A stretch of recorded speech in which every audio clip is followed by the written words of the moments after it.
Okay, so where we started? Okay, so first things first, in provisioning, we're gonna want to go to the OrbCom login here. I have this underneath rugged telemetry enact, so you can log in. This is administrative rights, so you'll need to log in under this login. It's up underneath me. Yep. So you'll log in here. And this is how you provision the unit to get it to report into Tank IQ. So you'll take the new unit number, you'll go under subscribers, activate, INMARSAT IDP. You'll put your full subscriber ID in there, which is the entire antenna number that's on the side of the actual antenna, not the unit. Gotcha. So you'll put your full Sky number in there. Underneath XML Gateway account, you'll select TIQ IDP. Asset type, you'll select none. And price plan, you'll select IDP 10 KB and click the submit button. And then it'll run through. If it's accepted, it'll go through, it'll say processed, and then it'll say completed without any errors. And that's what we're looking for. Okay. And it should, with the new units, it should populate into So Tank. down there at the bottom on the OrbCom. Yep. Do we need to enter the emails? No. Okay. No. They're set up. Gotcha. So your Tank IQ monitoring system, it will populate in here whenever it makes its next transmission or whenever it makes its next call. Okay. So It'll populate. It's gonna make a call first before. That's correct. Okay. If it doesn't make a call, you'll need to email Jason Carabetta and let him know that you have put a Sky number and he needs to move it over to the Novus account into Tank IQ so we can view it. Can we make a one-shot call and make it automatically? You can, yes. From the communication screen, you can press the button in the communication screen that says send status message, and Gotcha. it'll count down from 10. Okay. Okay. And then it should populate. That's correct. Cool. So in order to provision it, again, you'll need to log in under my account, the administration side of it. So administration is up here in the right-hand corner. And we have those passwords. Yes. Saved under Tank IQ customer and act. Yes. Okay. So you'll go underneath. Does Susan have an account too? She doesn't have one administrative, so you'll just have to log in under the one I got. And can we two people be on your account at the same time? Good. So yeah, this is all HTML. It's not a VPN access gateway anymore. So you're fine. Good. It's all online, so you shouldn't have any problem logging in. Like you could do this from your phone instead of having to have a VPN to log into Citrix. So you'll go up underneath tanks first off, and if you want it to report to a site, you'll have to go in here and find your Sky number that you did. These are labeled by tank numbers, so you'll see 1, 2, 3, and 4 because there's 4 tanks associated with each one.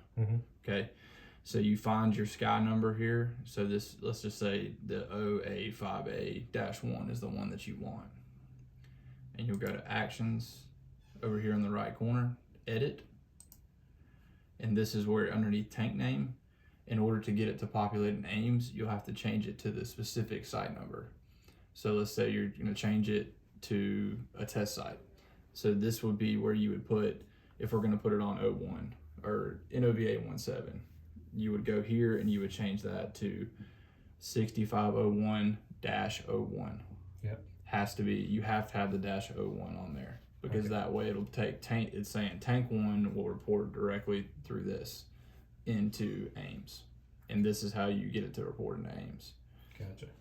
Okay, once you change the name, You gotta change the chemical. you can change it to chemical storage, and then property.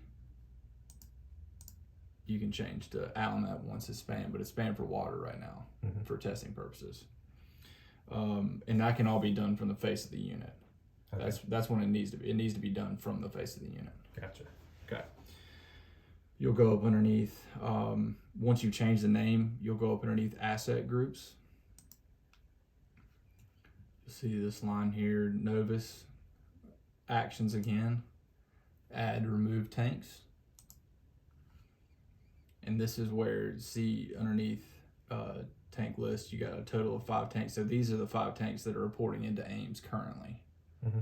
If you don't have them reporting into Ames, they'll report into Tank IQ, but in order to get them to report into Ames, you have to go down here to add tanks to Novus, and you just simply click add tank.